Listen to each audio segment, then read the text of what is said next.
Um, so first of all, welcome everybody. We're going to focus today on writing habits and best practice for doctoral candidates. And what I'm going to do is give you a presentation which is based on the book that I published with Routledge called The Mature Student's Guide to Completing a Doctorate. And we're focusing in on one of the chapters on writing and writing habits, and using some of the interviews and content from people who had gone through the process in order to maybe brainstorm and help you look at writing habits for your own work. My own background, I'm originally a nurse. I worked my way through through my studies, but also then moved into communication and business in my 20s, and then completed a PhD through recognition of prior learning focused on communication and decision making and strategy.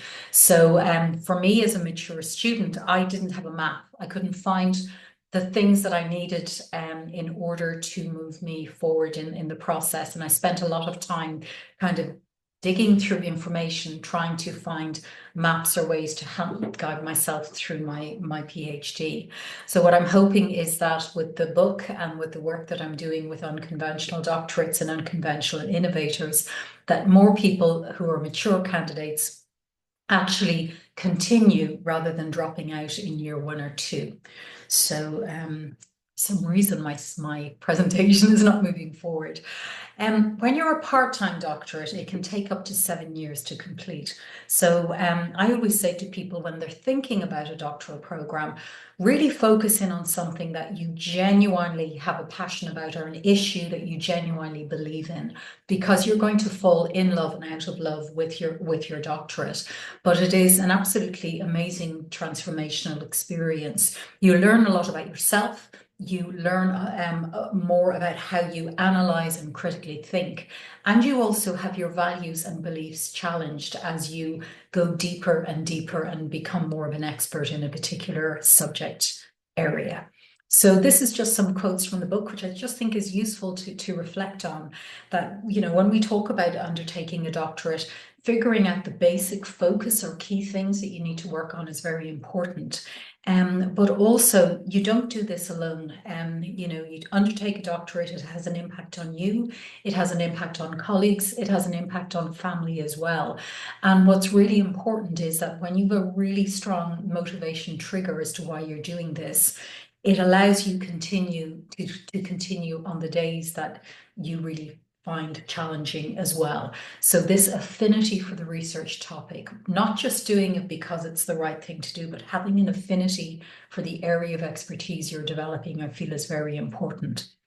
In the book, what I've done is chunked down the typical steps within a doctoral program using a design thinking model into chunks of activity so that you understand the process as you ebb forwards and backwards in a doctoral program. And what happens in practice is that there's about 12% of the doctoral population who don't work within academia. They're usually self-funded, they could be from industry, they could also be maybe people who haven't had an opportunity to avail of education until a little bit later. And they're more likely to drop out in year 1 or 2. So where you see the kind of the two pyramids come to the point there, they're more likely to drop out there because you know, they've maybe reached a master's level, but also that you know, the expectation around what is required may be different to what they thought it was going to be. And what I've done with the book is to try and address that. So you go in with your eyes open and you're doing it in a way that is an enabler for you, which I think is important as well. What I also wanted to just draw your attention to is that I did conduct interviews with people who had dropped out of doctoral programs, people who had completed doctorates or were in the middle of them, and some who were even thinking about it, and also supervisors and industry bodies as well. And I thought it was going to be about, oh, there needs to be more access for people and more flexibility. But actually, this pattern came up, which I call doctoral completion triggers. And it focuses on the area of motivation. It focuses on being organized and knowing kind of what you're letting yourself in for, basically, but also about progress, actually just moving forward and owning the process. Because when you're working at doctoral level, you're creating new knowledge or insights, or you're inventing something new, and you own that idea or concept. And the purpose of the doctorate is to make sure that you're operating at a doctoral standard, and also that your work is robust for peer review and challenge as well. And you'll see that the fourth key thing was around well-being. And there is a lot of data around, the well-being of people working either in academia or going through doctoral programs. And this aspect of focusing on yourself and actually connecting back to the why you're doing something is really important. So this is something that came out very strongly in the interviews as well. But I'm very curious to know about your own writing skills and habits, and what encouraged you to turn up today. So maybe to unmute and let me know what your thoughts are.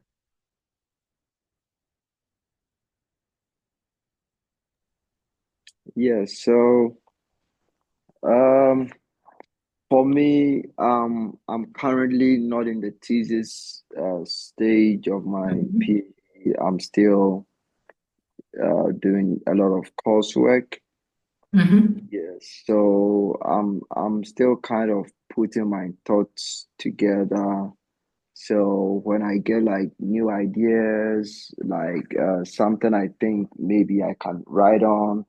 Mhm. I yes, I have this folder that I do put that idea in there.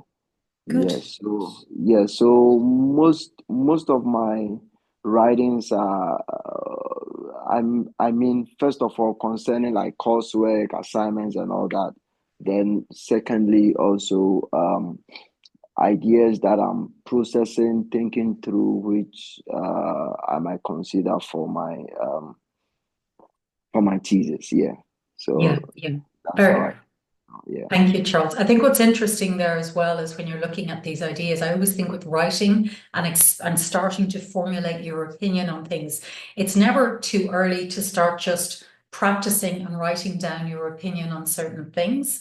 Excuse me, in order to get a feeling for your own academic voice as such. So it is useful to just play with that and kind of say, okay, if this was an academic article, or if I was giving a presentation in a conference at a conference, how would I express that idea? So I always say treat writing as an extension of your voice as well. Really, really powerful. But it sounds like you're doing lots of good things there as well, which I think is really, really good. So I'm curious for you, Angelina, have you had much experience writing? Because I know you're still going through the application process, and is it something you love or you're hesitant about? How does it feel for you?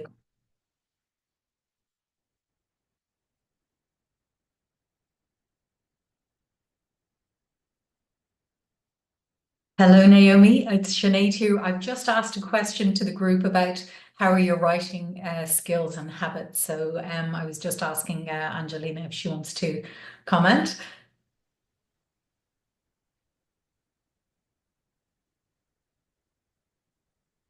There might be so Angelina, I can't hear you at the moment. Hello, can you hear Oh, me now? now I can hear you. Thank you. So I Yes, was just, I yeah, was go ahead. saying that I happen to do a thesis in my MSc Industrial Mhm. Finance and Investment. So um it was a thesis that I did alone. So it was not a group something. So I have writing skills in some form of thesis presentation and all that. Good, good. And if you were giving somebody advice on their thesis and getting organized, what's the one kind of tip that you would share with somebody based on your experience with the masters? Okay, so based on the experience that I had with the masters, I would say that you would actually have to read for the topic that you want to do. You need to get a lot of books and articles so that Mhm. after reading, you it can help you to put your ideas together and help you to do yours. So you need Hmm. to read a lot. You need to get books on the topics. Yes. Yeah, That's yeah. helpful. Yes.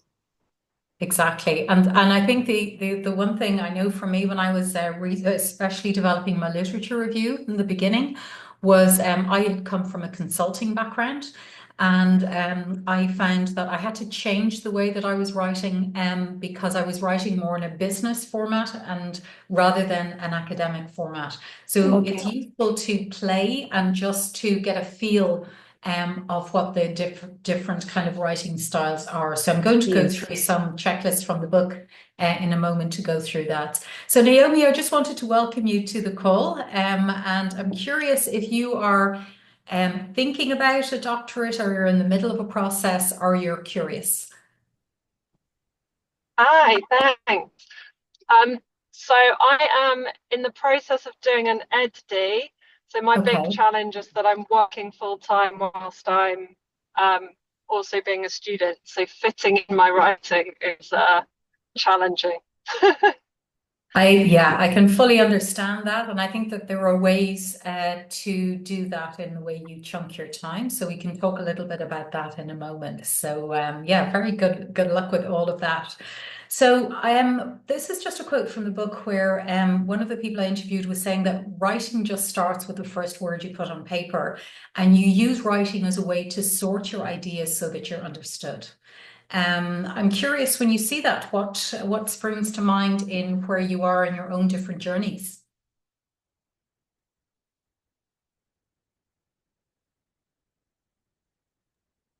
I think I find that really true. I think the blank page is the worst thing, isn't it? And sometimes starting to process your thoughts by writing, even if you know you're going to delete it later, because it's just your initial kind of contemplations, it can be really powerful just to start. Yeah, yeah. It's like untangling wool, I think. It's I found when I was writing as well, that you'd have this t lots of information and lots of things that are going through, and you're writing everything down. And then it might have ended up as maybe one line or one paragraph within the thesis or the final piece of work that was created. So it really is a useful way to refine and filter your ideas as well. And it's a way for you to hear your own voice, which I think is very exciting. So it's interesting with the different areas that you're in. It's also about the accurate use of language and the terminology that's relevant for your sectors. And if there was a book recommendation that I was going to give you, there is an academic writing guide which is published by Manchester University. It's in PDF. You can get it in PDF format for free, or you can buy it on Kindle for about €5 or $5. And it's called the Academic Phrasebook, and it helps you with those opening statements or comments, and definitions of what an abstract is, what are the key points within a literature review, and it just helps you in starting some of the phrases and terms that help you expand in a different way that you would write if you were writing a letter or an email to somebody else. So I found that that's a really useful resource, which has a paid and a free format. So that's from the University of Manchester in the UK. So I'll share that in a follow-up note when I post this. Okay.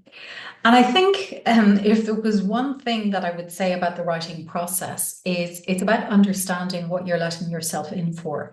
When people go through a doctorate, they could be writing a thesis, which can be a body of work of between 30 and 60,000 words. They could also be maybe writing a summary of work, which is based on a PhD based on prior publications. Or you could be creating a portfolio, or you may have a requirement to publish articles. A lot of that depends on the type of organization and institution that you're following your program with. And what's important, and is your responsibility, is to understand what you're letting yourself in for. So when I say that, it's about understanding from a written perspective. Do you need to publish a certain number of articles? Are there particular formats that you need to follow if you're looking at updates or reports that you need to write during the doctoral process? And also kind of knowing and recognizing that you are going to be out of your comfort zone. A lot of people feel imposter syndrome when they're going through a doctoral program, especially if you're returning to study after a number of years outside of education. And what I would say about imposter syndrome is that that is more of an internal reaction where you are trying to get used to a new environment or an unfamiliar environment.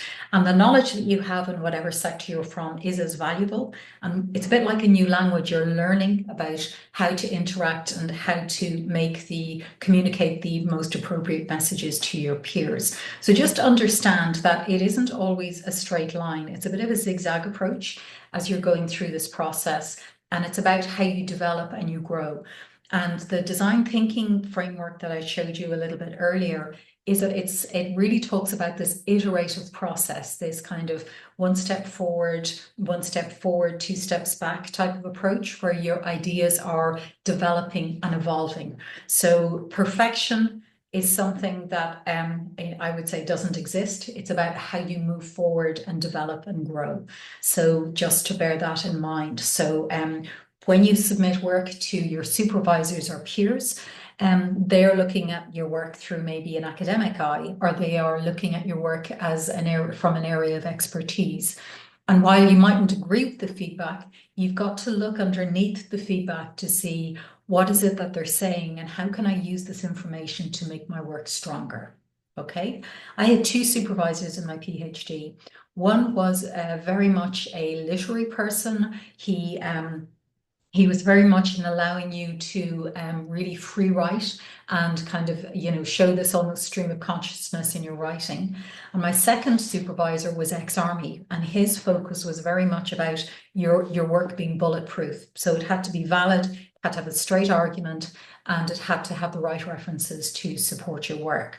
And it was a really interesting balance because one was trying to allow creativity and the other was saying, yes, be creative, but if you're building this idea on a foundation of something, we need to know that it's a robust foundation. So this is where the diverse opinions and feedback that you get, when you recognize that they are doing it in order for you to be a better doctorate and better at your work, and that is the key motivation, then you move forward on that. Any questions as I go on? Or thoughts? Okay. So this was a tip from the interviews that came through. One is just to say, actually journal regularly, okay? Whether you're using something like the Artist's Way, which a lot of people use when they're kind of exploring a change in direction or creativity in life, or simply a just blank notebook or bullet journal. Use it as a brain dump to get the kind of blurts out of your head. And it's a very useful way just to write maybe 2 or 3 pages in the morning, really just to kind of calibrate, get your kind of ideas clearer. And sometimes just a couple of steps can appear in the writing, which can actually help set the tone for the remainder of the day. So one of the things that we're developing at the moment is actually a workbook to actually accompany the Mature Student's Guide in order to allow people to use prompts from the book to just kind of churn over and get clearer in their doctoral process. So that will be coming out in the next couple of months.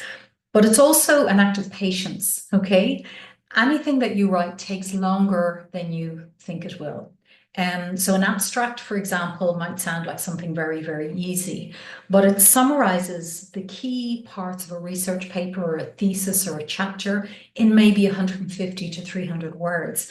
And it needs to be very concise. It needs to really hone in on what has been studied. And also it needs to stand alone in its own right. And this is where taking time to write that is important. It's not just, going to Grammarly, typing in, shorten it, and then hoping that that will be the right way to go, because that's not enough. It needs more refinement. So be patient and listen to feedback. And if you get stuck, you take a break from it and you come back and write again. But journal regularly and just enjoy the process and be curious about what comes out and what doesn't, okay? So this is from the book, and I just wanted to share some of the writing habits that the tips that came out from the interviews that I conducted with the different doctoral candidates. And I also spoke to a number of writers who are involved in kind of long form projects as well.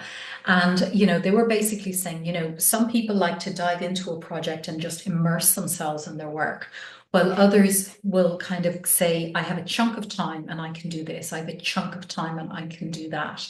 And, you know, when you were talking there, Naomi, about working full time and then having the time to write, I think what's important is really highlighting to say, okay, if I have a chunk of time, you know, how can I use that chunk of time where I don't have other distractions around me and I can really put my head into the work or the piece that needs to be written. So one of the things that when we talk about knowing what you're getting into is this idea of the deep thinking that happens within the doctoral process and the deep thinking as you're processing these ideas. So, you know, trying to block off these chunks of time where maybe if there are other responsibilities like maybe caring for older parents or children, it might be a case where maybe there's a babysitter organized or a carer organized, and then you can go to a library and just write.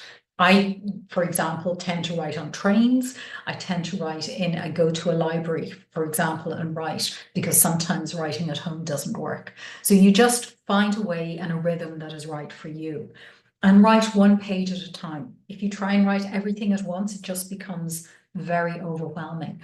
And just one page at a time is enough. And it doesn't have to be perfect, but it's a step and moving forward. Okay.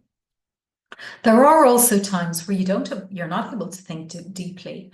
And what I would say is if you can, try and write daily, even if it's just for 15 minutes and you just write anything. It could be your grocery list, it could be the priorities that you have for the day, but just write something down. So then you are able to highlight what is needed. So for example, the other day, I've just come back from traveling. I was it was a really busy time.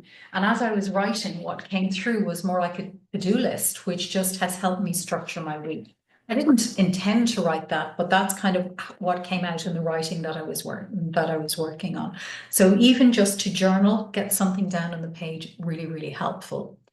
And also read other people's work, because it helps you become a better researcher. So I'm just curious as to whether you've had an opportunity to find really interesting articles or stories from other authors that you go, I really like that one. Has anybody come across anything like that? There's almost too much that's great to read. It's often narrowing it down that I find quite challenging. My kind of piles around the house of books that I intend to finish are huge.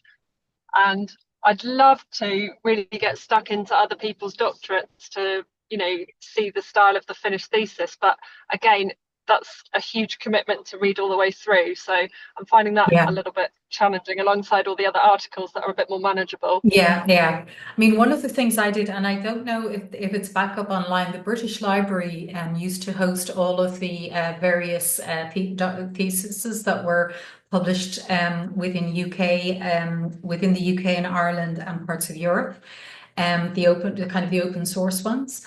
And they had a hack last year, so I don't know if they're all back online yet. But the tip I would give you is if you have kind of maybe a number of, if you know of other people who've completed doctorates recently in your area, even if you could read the abstract and scan through the conclusions or the findings, just the key points.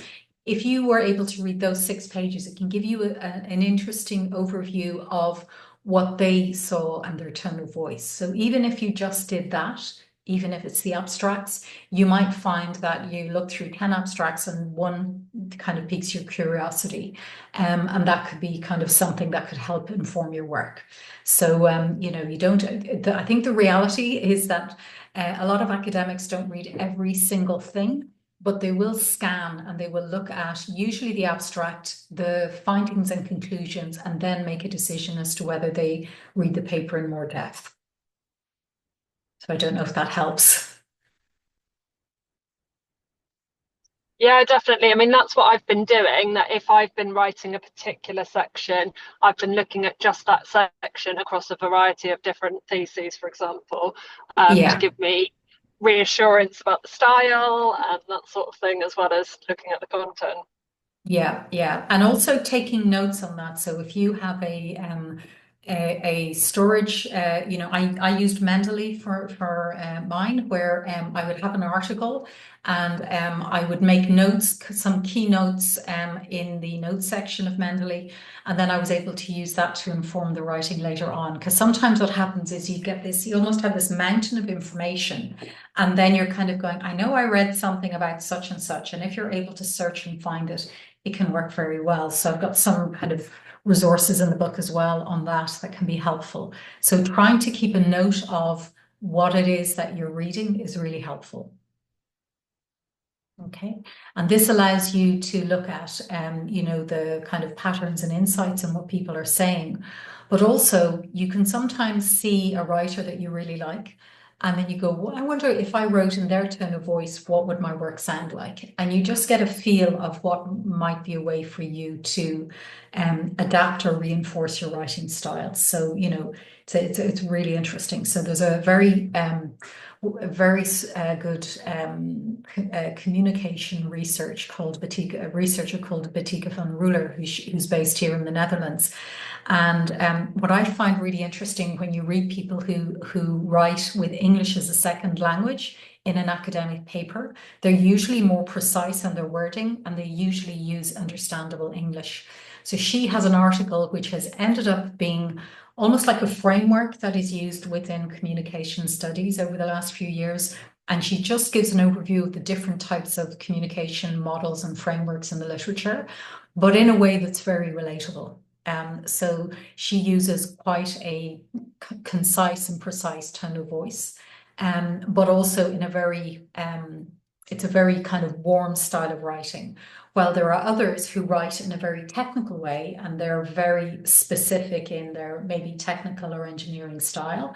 And each has its own kind of, I suppose, identity. But it's useful to see how other people write and see what comes through. So, in my own research, I was studying strategic thinking and decision making. And when I looked at other areas, like whether it be communication or crisis management or organization design, you had the kind of processes pretty much being the same, but the terminology might be slightly different. So then you make choices as to how you're going to use certain terms. And that's important to be accurate there. Okay. So, and then the other thing is just write it down. Sometimes what can happen is, there's something that springs to mind in relation to something that you're reading. You can either use pen or paper, but things like Evernote, for example, or Scrivener, which is it's a tool that you can use for long form writing projects. And I used it to write the book. And that is like a giant kind of cork board where you can write all of your ideas and move them around. And it's a great way to store information. Or just send a message to yourself on the phone or an SMS. And just you kind of set up this kind of car park or place to kind of dump your ideas, and you can file them later. Okay, that's quite a useful thing to do. And what you can also do as well is just write, and then you can edit later. And I put in the word cull there because it does happen that you might have spent hours writing on a particular item. But you'll find that when you look at the bigger picture of what it is that you need to say in the final body of work in your doctorate, it may not be as relevant as it was 2 or 3 years ago, and you may just have to cull it and just remove it out. And it's a great feeling when you get to the essence of what it is that you're writing. And it's painful at times, but it's amazing when you really see everything coming together. And also, it says here about writing about what you love, because if you really are passionate and believe in the subject that you're talking about, it allows you to show up and really express your expertise and know-how, and be open and curious as well. and just let the words flow, and just trust that you can really get the words down. And the big challenge comes through more in the editing side, when you're looking to chunk the information and structure the information so that somebody who doesn't know you, or doesn't know the subject area, or isn't familiar with your work, can read something and they understand your point of view, they understand where you're coming from. And that editing piece is so worth it, because when you nail it and you get it right down to the essence of the key messages that you want to communicate, it's such a weight off your shoulders as you go through it. So although there are lots of mixed viewpoints about the experience of writing for a thesis, when you actually get to the end and it's clearer, it's amazing how wonderful it feels when you go, that's my new knowledge and that's my body of work. So I'd like you to hang in there, if I may. So as I show you these writing tips, and these came from the people that I interviewed, anything jumping out where you go, oh, I haven't done that before and I'd love to do that?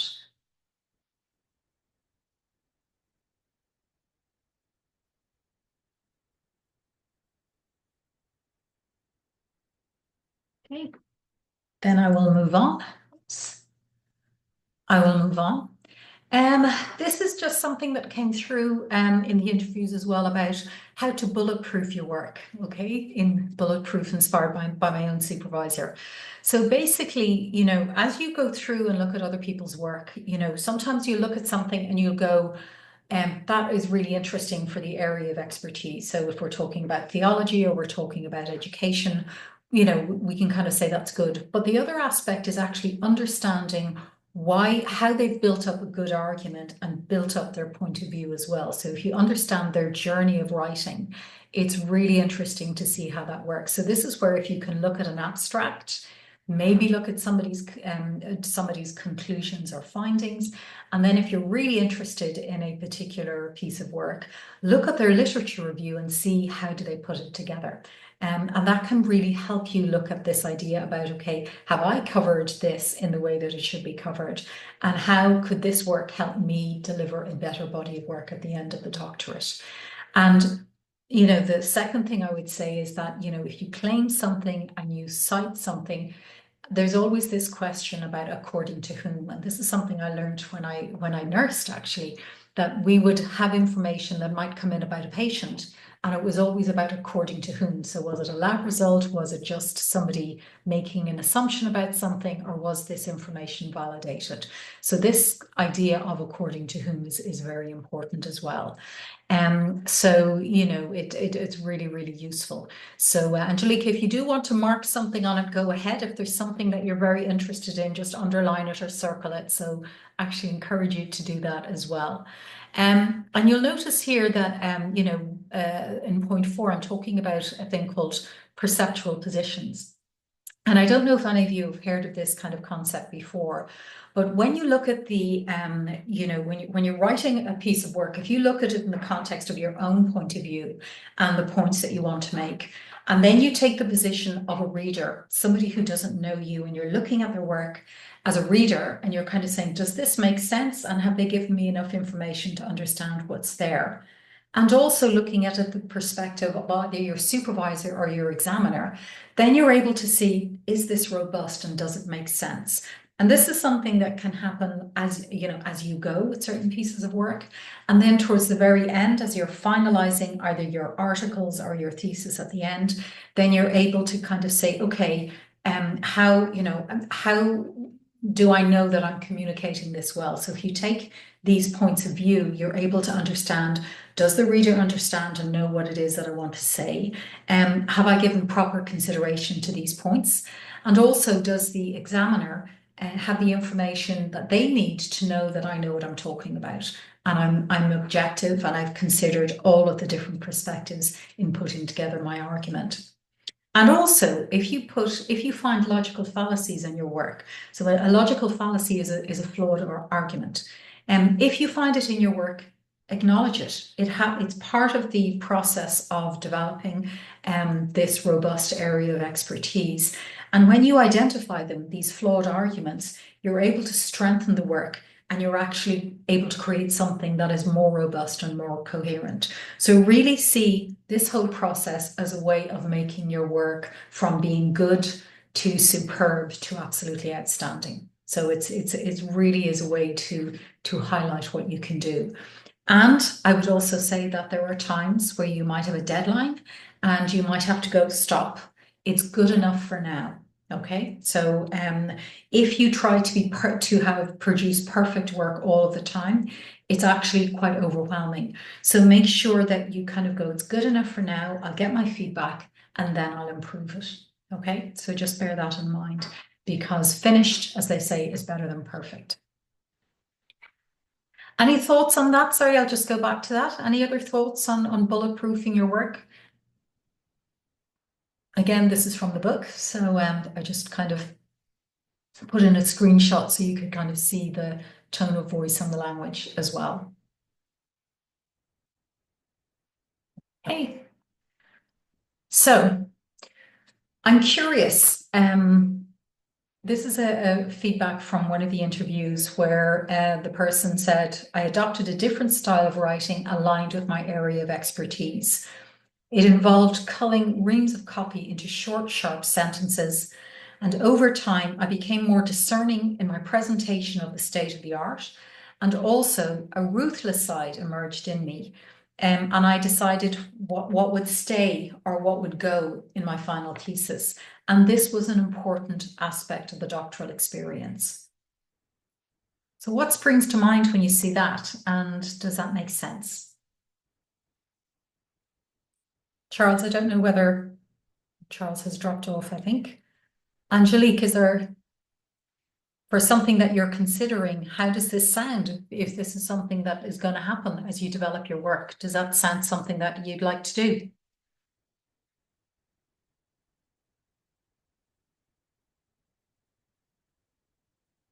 I don't think, I can't hear you, so I think you might be not on mute.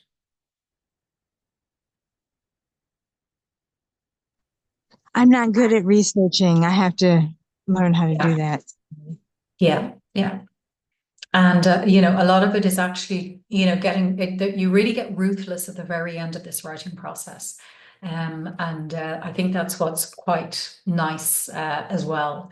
Yeah, so it's good. What about you, Naomi? Does this make sense? Do you relate to this?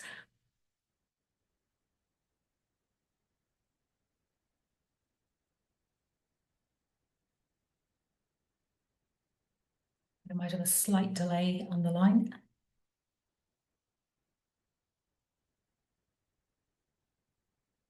Okay, I'm not hearing you, Naomi, so I'll move on.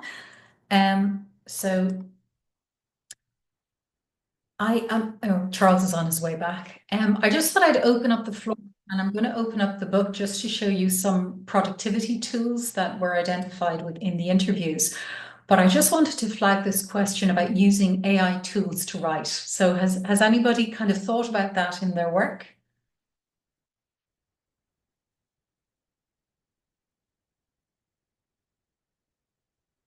Yeah, for me, I've been thinking about that, but it's like the kind of feedback I do get from my instructors is that, I mean, stay away from from AI, stay away from AI. So Yeah. it kind of gives me that pushback, but I also feel like I need to learn like constructive and ethical ways of using it, but I also don't know where to go to get that kind of support. Yeah. Yeah. Yeah, I think there's a few things. I think you know, when we look at writing styles, you know, in certainly what I've seen within academia and also within business, because I'm mainly in business, back in business now, is when AI is used, there are certain word patterns that you can see where it looks like an AI phrase or an AI terminology. The other issue with AI is that these things known as hallucinations can happen. So this is where it might make up a citation and it might look very credible and look very as though it's quite a reasonable thing. But if you don't validate that that's a correct citation, you could be presenting something that doesn't exist. So, you know, with AI tools, it's learning from what it's heard before, but it doesn't know, it's not a discerning point of view. So it is something that I think is useful for idea generation, or maybe you might ask, what are the key points to consider in a literature review if it's something new to you? And it might help you with a trend analysis, but you need to be very, very careful. So I was running a workshop with some business owners a couple of weeks ago, and I got them to search about the kind of SME trends in Europe.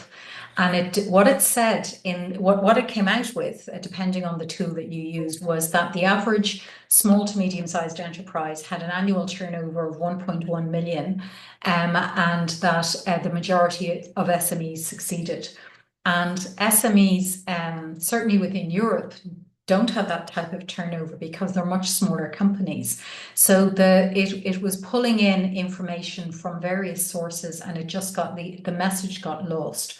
So from a structure perspective, it can help, but from a factual perspective, maybe not. And really, as I said here, it's a tool and it's not a replacement for your ability to think. So, for example, at the start of the book, I've written, you know, I used, say, the spell checker and Grammarly for my work. But I also tested the Magic Write option in Canva, and also the Rewrite It For Me option in Grammarly when I was writing about logical fallacies. So the wording there is some of it, there's an example of something being kind of AI generated as well. And you can see the difference in the style of writing. So you see the first draft that I wrote, you see the kind of edit function in Grammarly, and the rewrite function both in Grammarly and Canva. And you can actually, you can kind of see that it's not mature yet. What I've noticed a number of people have been using is a tool called Perplexity, which apparently has good, credible reference sources. So that's something that is not mentioned in the book, but is useful maybe in checking, have I covered all of the research areas? And then you have to validate and check everything as you go forwards. But I wanted to also point you towards AI and the rules on it for the European Integrity Code, which is also part of a global code, the Singapore guidelines. And what they say there is that if you use AI in your work, you need to declare it. And they would argue for data that you need to show the questions that you ask and what was generated, and you need to declare it. So the guideline I always give people is, if you're using it for writing, you need to actually declare that you've used it to refine your words or to spell check and so on. So that kind of is becoming more of an issue going forward. So I think the reality is it's there, but there are lots, it's still flawed. It's still maturing, but maybe in 10 years' time, it could be completely different. So I don't know what your thoughts are on that as I look at that.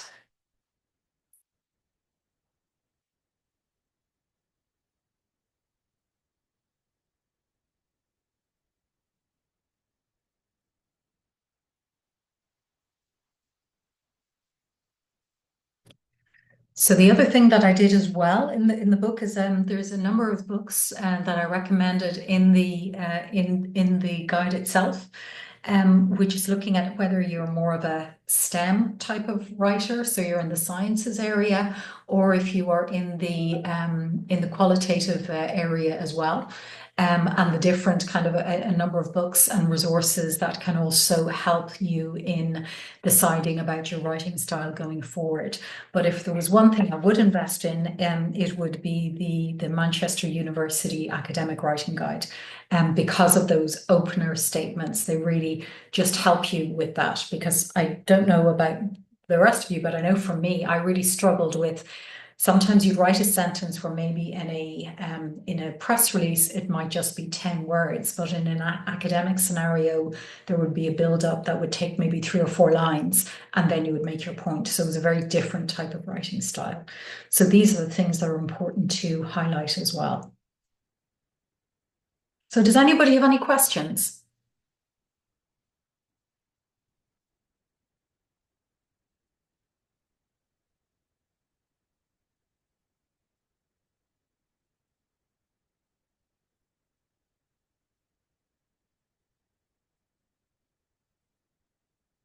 Okay.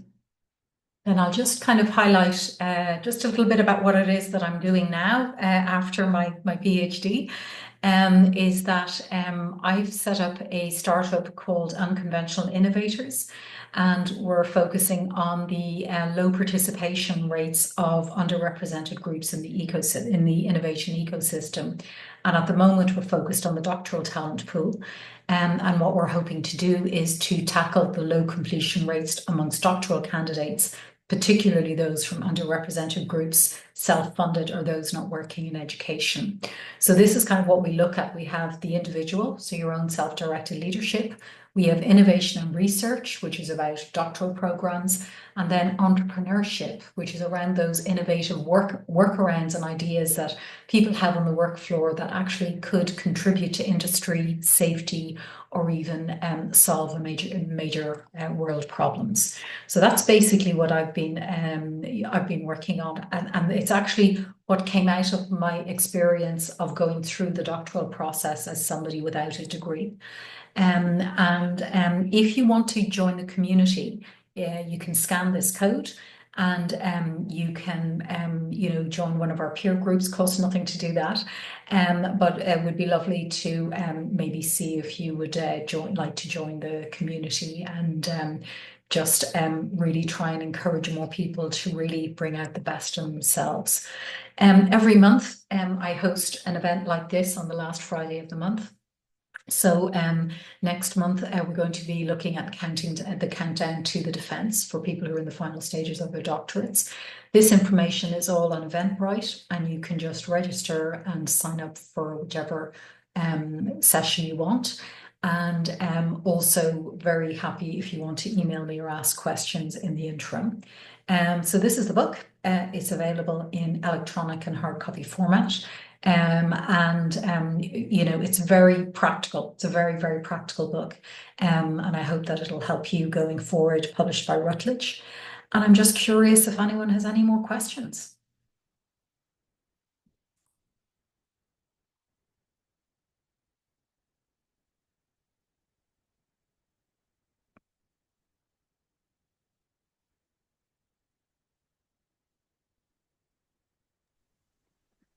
Yeah, thank you so much for the presentation, and I mean sharing your very thoughtful insights.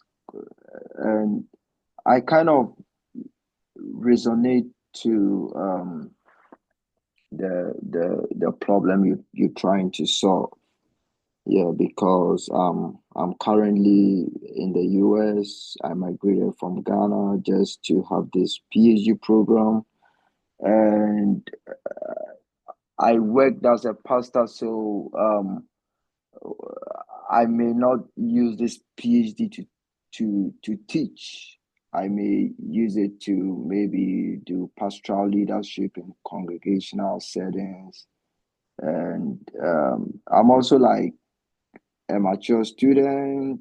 I'm almost hitting 40 years. I'm a husband, I'm a wife. So I've got a lot on my plate, combining that with my doctorate. And I'm also from like underrepresented communities. I'm Black and all that. So yeah, so I really want to say that I'm excited about what you're doing. And yes, I'm grateful that there are people like you who really are passionate about the challenges that is very alive for me. So thank you.